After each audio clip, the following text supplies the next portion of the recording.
La actora sostiene que opera 180 licencias de cable en todo el país. En un informe presentado por el AFSCA, en esta causa se afirma que ello es, comillas, consecuencia de operaciones societarias cuyo resultado es una estructura materializada de hecho y sin contar con las correspondientes autorizaciones regulatorias, cierra comillas. Esta situación se habría producido, cuanto menos, desde 1996. ¿Por qué motivo se le permitió al Grupo Clarín operar en esas condiciones? ¿Qué medidas adoptaron las autoridades administrativas con anterioridad al año 2009, en el que se dictó la resolución CONFER número 577? Sí. Permítame a mí. Bien. En primer término, necesito hacer una referencia histórica. Originalmente, el Decreto Ley 22285 no permitía la transferencia de licencias. A través de la figura de cesión de acciones, que sí estaba permitida, y un dictamen de procuración durante mucho tiempo, se hicieron así las transferencias, pero había serias dificultades al momento de denunciar estas transferencias ante el AFSCA.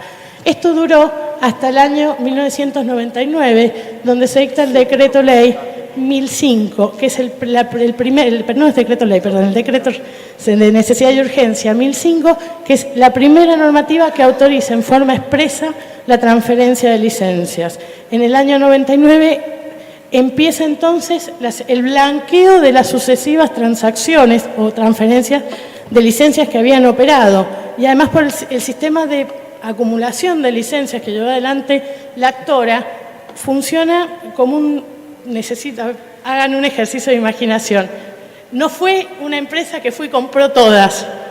Fueron distintas empresas que a su vez fueron comprando otras empresas y luego fueron en una suerte de pirámide acumulándose. Muchas veces pasaba que no terminaba de analizarse, y esto figura en el expediente, un proceso de fusión que ya inmediatamente venía otro informado porque se hacía a través de fusión por absorción, por lo cual las empresas anteriores ni siquiera se liquidaban.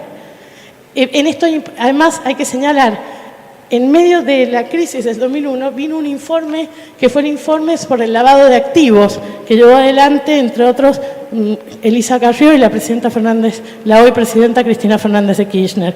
Esto derivó en una causa penal que tuvo varios jueces y que se llevaron los expedientes aproximadamente cerca de 5 años. De hecho, ya a los fines de la aprobación de la operación de concentración económica y a la aprobación del APE de Cablevisión, es decir, del Acuerdo Preventivo de Acreedores, fue necesario pedir en juzgado penal que dichas causas habían dejado sin efectos porque todavía estaban tramitando.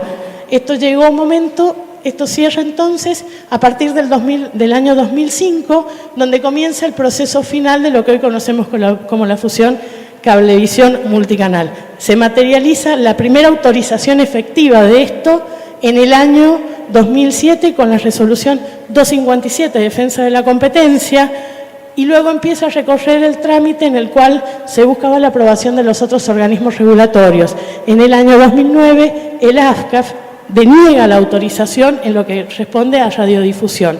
Y estas fueron las distintas medidas en el medio de toda esta situación de acumulación, en el cual además se imbricaba la propia historia del país. Para contestar, lo que se hizo fue no dejar a ningún usuario sin el servicio. Y esto no es menor. En muchos lugares del interior del país, Cablevisión es el único proveedor, no porque no se hubiesen adjudicado más licencias, sino porque las compró todas y solo quedaba operativa una. Muy bien. Sigamos. Perdón, otra Sí. pequeña observación.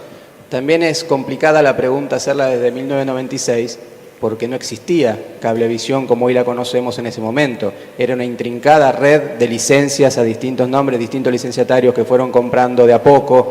Llegamos a la mayor concentración en la última, la que discutimos, la que está controvertida, de Multicanal y Cablevisión, que es la consecuencia de una serie de procesos, de procedimientos, de actuaciones administrativas, Sí, de litigios judiciales. Entonces digo, claro, gracias. no se puede plantear directamente. No, pero lo ha explicado, gracias.